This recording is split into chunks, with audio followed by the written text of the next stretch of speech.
नमस्कार जी।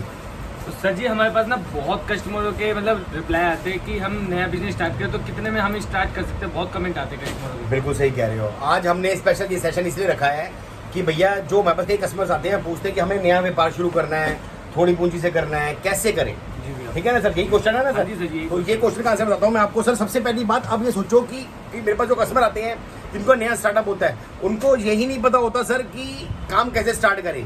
तो पहले तो इस काम से ना थोड़ा सा इस काम को समझना बहुत जरूरी है। समझे सर?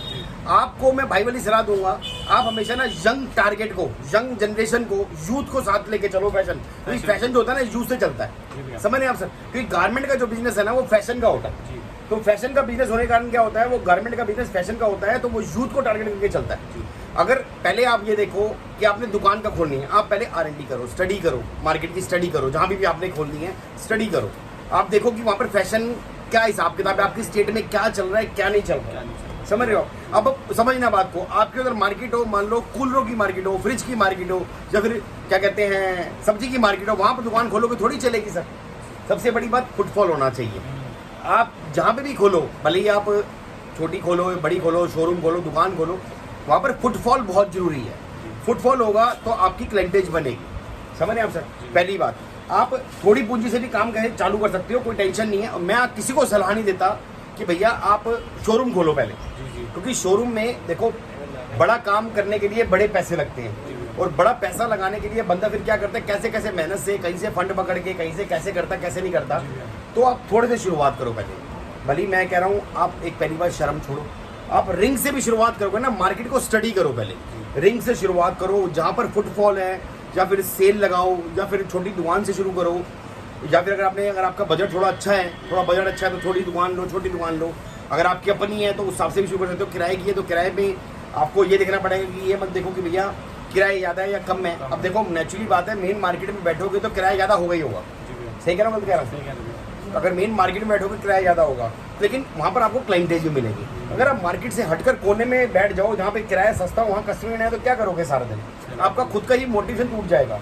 समझ रहे हो? कई मैं देखता हूँ कई बंदे क्या करते हैं, मार्केट से हटकर सस्ते के चक्कर में दुकान ले लेते हैं कॉर्नर में, कहीं कॉर्नर में लेते हैं, गली मोहल्ले में ले लेते हैं, वहाँ पर फुटफॉल होती नहीं है। फुटफॉल होती नहीं है तो उनका कॉन्फिडेंस टूट जाता है, उनके स्टार्टअप खुलने से पहले ही बंद हो जाता है। समझ रहे हो? क्या करूँ मैं? क्योंकि सबसे पहले आपको ये देखना है कि आप दुकान कहाँ खोल रहे हो, आपको सही लोकेशन जानना भी बहुत जरूरी है। उसके बाद दूसरी बात बता रहा हूँ मैं आपको क्या करना है। आपको काम खोलने के लिए बढ़िया आप लेडीज का खोलो, जेंट्स का खोलो, कोई टेंशन नहीं, जो आपको सुविधा लगे। पहले आप देखो क्लाइंटेज आपके पास कैसी है, मतलब आसपास क्लाइंटेज कैसी है। क्योंकि देखो हमेशा कोई भी फैशन को यूथ चलाता है। अंकल आंटियों ने सूट खरीदने हैं, साड़ियाँ खरीदनी है, शर्टें खरीदनी है। फैशन चलता है यंग जनरेशन से कि भैया हफ्ते में 2 छुट्टियाँ होती हैं, शनि आतवार छुट्टी होती है, क्लबिंग करनी होती है, घूमना फिरना होता है, तो उनको रोज नए कपड़े चाहिए। और उनको चाहिए पॉकेट फ्रेंडली। समझ लो बात को, पॉकेट फ्रेंडली कपड़े चाहिए। पॉकेट फ्रेंडली मतलब उनको चाहिए रिजनेबल कपड़े, क्योंकि देखो बड़े मार्जिन की तो उनके पास बहुत अपॉर्चुनिटीज है। वो मॉल में जा सकते हैं, वो ब्रांड में जा सकते हैं, लेकिन हर एक का बजट नहीं होता ब्रांड से 4-4, 5-5 हज़ार की शर्ट लेने का। समझ रहे हैं आप? तो आपने यूथ को टारगेट करना है। यूथ को टारगेट करने से क्या होगा कि आप फैशन के टच में रहोगे, और आपने मार्जिन लिमिटेड रखना है स्टार्टिंग में। आपने ये नहीं कि भैया अगर आपकी चीज़ 100 रुपये की पड़ रही है आप उसको सिर्फ 1000 रुपये रेट रख दो, तो क्लाइंटेज नहीं आती ऐसी। समझ रहे हो? आपको थोड़ा मार्जिन इस हिसाब से रखना पड़ेगा। आपको 10 रुपया 20 रुपया जो भी हिसाब से आप खर्चा डालो प्रोडक्ट के अंदर, कि भैया जैसे कि आप कोरियर से मंगाते हो, कोरियर खर्चा डालो, खुद विजिट करते हो तो उस हिसाब से लेके जाओ। और दूसरी बात तो उस हिसाब से आप खर्चा डाल के उसको मल्टी अपने हिसाब से, जो आपका एक्सपेंस है, मान लो जैसे कि चीज़ आपकी 100 रुपये की आपको पड़ रही है, तो आप उसको लगाओ कि आपको पड़ी वो 120 की रही। आपने पहले ही 20 रुपये इसमें प्लस करने हैं, ठीक है जी। उसके बाद उसके अंदर आपने लिमिटेड मार्जिन रखना है। आप ये नहीं कि भैया अब उसको 120 100 रुपये की चीज़ को आप सीधा 500 रुपये कर दो। 500 करोगे सर, कस्टमर भी बहुत सियाना होता है, वो भी 10 जगह घूम के आता है, उसको पता है कि यार मैं इतने पैसे क्यों दूंगा। समझना बात को। अगर आप रेट ज़्यादा रखोगे तो वो कस्टमर कहेगा कि भैया मेरे पास अगर रेट ज़्यादा मैं लेना तो मैं ब्रांड से जाके क्यों लूँ, या फिर मॉल से जाके क्यों लूँ। समझ रहे हो आप? देखो अगर आपके पास पूंजी कम है तो आपको अपना स्टार्टअप बना के चलना चाहिए। सही कह रहा हूँ, कह रहा हूँ? तो इसीलिए सबसे बड़ी बात मैं ये कहना चाहूँगा, पहले तो आप अपनी मार्केट को स्टडी करो, जहाँ से भी आप देख रहे हो, जहाँ भी आपकी शॉप है, कहीं पर भी शॉप है। अगर आपने नया स्टार्टअप शुरू करना है तो पहले अगर जो कर रहे हो उसके हम बाद में आएंगे। ये हम अभी बात करें नए स्टार्टअप जिन्होंने शुरू करना है। जिन्होंने कि मेरे पास ऐसे बहुत क्वेश्चन आते हैं, ऐसे बहुत कस्टमर्स आते हैं जो बोलते हैं भैया हमने नया काम चालू करना है, हमें सलाह दो कैसे करें कैसे ना करें। पहले अपना बजट देखो, बजट कितना है। देखो हर एक बजट होता है काम करने का, बिना बजट के कभी काम नहीं होता सर। बिना बजट के काम होता है, वो भी तरीका बताएंगे वो, लेकिन नेक्स्ट वीडियो बनाएंगे। तो इसीलिए आपको ये आपको समझाएंगे कि काम कैसे करते हैं। समझ रहे हैं आप सर? समझो आप बात को। पहली बात, किसी भी दुकान से, मेरे से या कहीं से भी, आंखें बंद करके माल कहीं ना लो। कहीं ना लो। समझ रहे हो? 10 जगह स्टडी करो माल लेने के लिए। अब मार्केट आओ, 10 जगह स्टडी करो, सब जगह देखो फैशन क्या चल रहा है, उस हिसाब से मान लो। अगर आपके पास मान लो 1 लाख का बजट है, रफली एरिया 1 लाख का बजट है, आप सोच रहे हो 1 लाख की परचेजिंग करनी है, तो एक बंदे से कभी 1 लाख का माल मत लो। इकट्ठा मत लो। भले ही मैं अपने लिए भी बोल रहा हूँ कि ये नहीं कि आप, मैं आपको कहूँ कि भैया 1 लाख का कट्ठा माल ले जाओ, नहीं। पहले आप स्टडी करो, आप थोड़े बहुत पीस उठाओ। भले ही जैसे हमारा मिनिमम कैटेगरी है 5,000 रुपये का, तो आप 5,000 तक के सैंपल उठाओ, ठीक है? आपको 5,000 10,000 तक के सैंपल उठाओ, आप उसको देखो आपकी मार्केट में क्या चाल बनती है, क्या नहीं बनती, उस हिसाब से आप उसको आगे ग्रोथ करो। आगे ग्रोथ। समझ रहे हो? क्योंकि कभी कभार क्या होता है, बंदा क्या करता है, और दूसरी बात, एक और बात कहना चाहूँगा, अब कई लोग ना क्या करते हैं, ब्रांड टैग करके देखते हैं। सर अब बस समझो, हर एक की क्लाइंटेज अलग है, हर एक की क्लाइंटेज अलग है। अब जिसने ब्रांड टैग वाले कपड़े लेने हैं, वो बंदा कहता है कि यार मुझे जाना है, मैं ब्रांड में ही जाके लूँगा। समझ रहे हो आप? करंट आर्टिकल लूँगा। अब वो आपके पास आ रहा है कि आप, या तो आपकी दुकान पहले, तो अगर आपका स्टार्टअप है, मैं उनकी बात कर रहा हूँ अभी, मैं उनकी बात नहीं कर रहा जिनका स्टार्टअप पहले, जिनकी दुकानें पहले ही हैं, जिनका नया स्टार्टअप है, मैं उनको यही सलाह दूंगा, पहले आप मार्केट की स्टडी करो, आप देखो कि भैया कैसे आपने काम करना है। आप ये नहीं कि गली मोहल्ले में कोने में मिलके खोल लो जहाँ पे कस्टमर की फुटफॉल ही ना हो, क्योंकि मेन अगर आप फुटफॉल के अंदर बैठे हो, भले आपका बड़ा शोरूम नहीं है, आप रिंग भी लगा रहे हो, तो मैं कह रहा हूँ पीछे कॉर्नर की बड़ी दुकान से ज्यादा काम आप कर लो। सही बात है। समझ रहे हो? क्योंकि आपको फुटफॉल है, क्योंकि नेचुरली बात है, अपने ग्राहक को ही बेचना है। समझ रहे हो आप? ग्राहक को ही बेचना है। तो अब सबसे पहले आप मेन मार्केट में दुकान ढूंढो, मेन मार्केट में दुकान ढूंढो।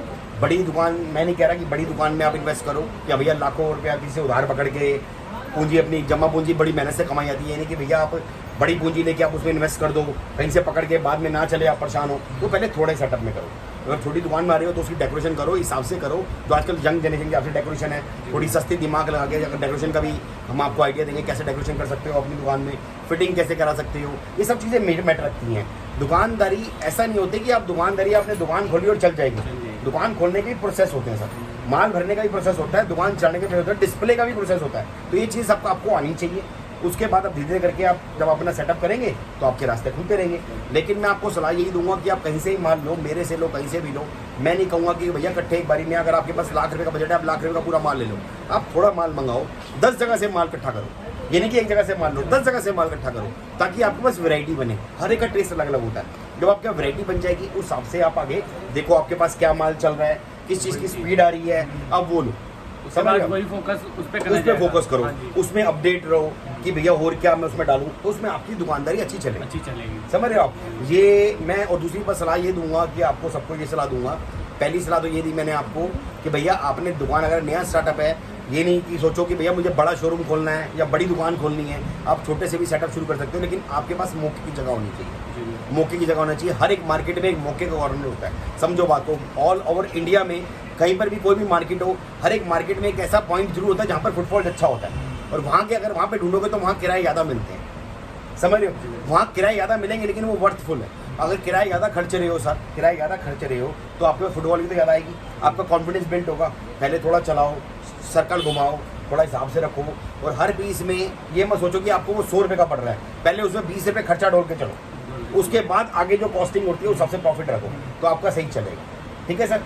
अब समझ आ गई? हाँ जी भैया। तो और क्या पूछना चाहेंगे आप? भैया अगर मैं पूछूं तो अगर आपने कैसे स्टार्टअप करा था? सर देखो, मैंने तो एक स्टार्टिंग रिंग से करी थी। लो भाई, शर्म छोड़ो। सबसे पहले भैया ने भी स्टार्टअप ही मैंने रिंग से भी करी स्टार्टिंग थी। रिंग से करी थी। कोई मेरे पास पीछे कोई फंड लगाने वाला नहीं था। मैंने भी, मुझे ही पता है मैंने कैसे जुगाड़ करके 5,000 रुपये से मात्र काम चालू किया था। तो उसके बारे में भी आएंगे कभी, लेकिन आज मैं अपनी स्टोरी बताने में नहीं लगा। आज मैं सिर्फ उनका क्वेश्चन बता रहा हूँ जो भाइयों ने नया काम स्टार्ट करना है। तो मैं उनको पहले सलाह दूंगा। कई मेरे पास कई भाई आते हैं, बोलते हैं हमें काम स्टार्ट करना है। सर सबसे पहले अगर आप काम स्टार्ट कर रहे हो, अपनी मार्केट की स्टडी करो। जहाँ पर भी आप जिस भी स्टेट से देख रहे हो, कहीं से भी देख रहे हो, हर एक मार्केट में एक हिट मार्केट होती है। उस मार्केट की स्टडी करो 2-3 दिन। उसमें देखो कि अगर आप स्टार्टअप कर रहे हो, तो अभी हम उसकी बात कर रहे हैं जिनकी ऑलरेडी दुकान है, हम उन पे भी आएंगे अगले चक्कर में। तो इसकी सीरीज बनाएंगे हम, नेक्स्ट भैया नेक्स्ट सीरीज उसकी बनाएंगे। तो जिन्होंने एक नया काम शुरू करना है उनको शेयर करो, ताकि उनको नॉलेज भी हो। सर मेरा मेन मकसद प्रोडक्ट बेचना नहीं है। प्रोडक्ट तो मालिक के पास डेली बहुत अच्छा बिक रहा है और सबका बहुत प्यार मिल रहा है। मेरा मकसद है जो नए स्टार्टअप शुरू करना चाहते हैं उनको बताऊं कि कैसे काम शुरू होता है। सबसे पहले आप मेन मार्केट में दुकान ढूंढो। अगर आपका दुकान का बजट नहीं है, मैं नहीं कह रहा शोरूम ढूंढो, आप भले ही छोटे रिंग से शुरू करो, शुरुआत करो। लेकिन पॉइंट देखो, अगर मेन मौके में जाओगे तो किराया ज़्यादा होगा ही होगा। समझ रहे हो? अगर आपके पास पूंजी है बड़े पैसे हैं तो बात अलग है, लेकिन अगर आपने स्टार्टअप करना है, और स्टार्टअप कभी भी ना सर बड़े पैसे लगा के नहीं करा जाता। जितने भी बड़े स्टार्टअप हैं थोड़े पैसों से स्टार्ट होते हैं। थोड़ा पैसा लगाओ, मार्केट स्टडी करो, थोड़ा माल उठाओ, सबसे माल ढूंढो। मार्केट में एक बंदे पे कभी भरोसा मत करो, चाहे तो कोई भी हो, मैं हूँ या कोई भी XYZ कोई भी हो। आप मार्केट आओ, विजिट करो, देखो, समझो, आपके पास जो चले, जो आपको चले वो उठाओ। और दूसरी बात, हमेशा फैशन के टच में रहो, क्योंकि आपके पास क्लाइंटेज कौन सी है पहले आपने देखना है। समझ रहे हो? फैशन को यूथ चलाता है, समझ रहे हो? फैशन को हमेशा यूथ चलाता है। फैशन को बुजुर्ग नहीं चलाते ना बच्चे चलाते हैं, फैशन को यूथ चलाता है, यंग जनरेशन चलाती है। मतलब 15 से लेके 30 साल 28 साल तक की जो जनरेशन है वो चलाती है। अगर आप गर्ल्स बेच रहे हो तो गर्ल्स के हिसाब से फैशन टच में रहो, बॉयज़ बेच रहे हो फैशन टच में रहो, तो उस हिसाब से आपका व्यापार आगे ग्रो होगा। तो आज कोई हम प्रोडक्ट नहीं दिखाया, आपको समझाया है। अगर आपके अंदर मन में कोई भी क्वेश्चन हो, कैसा भी किसी भी तरह का क्वेश्चन हो बिजनेस रिलेटेड, मतलब कैसा भी सवाल हो, आप मुझसे संपर्क करो, फ़ोन करो, पूछो। मैं उसकी अगली वीडियो आप किस चीज़ की चाहते हो मैं आपको बना के भेजूँगा। तो अपने से अपना एक्सपीरियंस रोज शुरू करूँगा, हर चीज़ शेयर करूँगा, क्योंकि मेरा मकसद क्या है, मेरा मकसद सिर्फ यही है कि मेरे जो बायर हैं, जो मुझसे जुड़ रहे हैं, उनका भी व्यापार बढ़े। तो कोई अच्छी लगे तो मैं नहीं कह रहा लाइक करो, लाइक करने की जरूरत नहीं है सर, मुझे नहीं चाहिए लाइक भाई, ना मुझे लाइक करो। कमेंट करने है तुम्हारी मर्जी, नहीं करना है तुम्हारी मर्जी। जिसको नया व्यापार करना हो, उसको शुरू करना हो, उसको भेजो, ताकि उनको नॉलेज हो कि भैया काम कैसे शुरू किया जाता है। सबसे पहली बात दोबारा से रिपीट कर रहा हूँ, आप कहीं पर भी दुकान खोलो, पहले जगह मौके की होनी चाहिए। डेड गली मत ढूंढना, ये नहीं कि किराया सस्ते के चक्कर में आप पीछे कोने में ले लो जहाँ पे दुकान चले ही ना। बड़ी दुकान से बढ़िया एक छोटे स्टैंड या छोटा रिंग ज़्यादा बढ़िया है। शर्म छोड़ो, स्टार्टअप बनाओ, काम करो, धीरे धीरे करके फ्लो बनेगा। जब आपके गुडविल बनेगी, मार्केट में नाम बनेगा, तो आप बड़े स्टेज में भी आ सकते हो। मिलते हैं नेक्स्ट वीडियो में। थैंक यू, नहीं तो चैनल को सब्सक्राइब करो। धन्यवाद।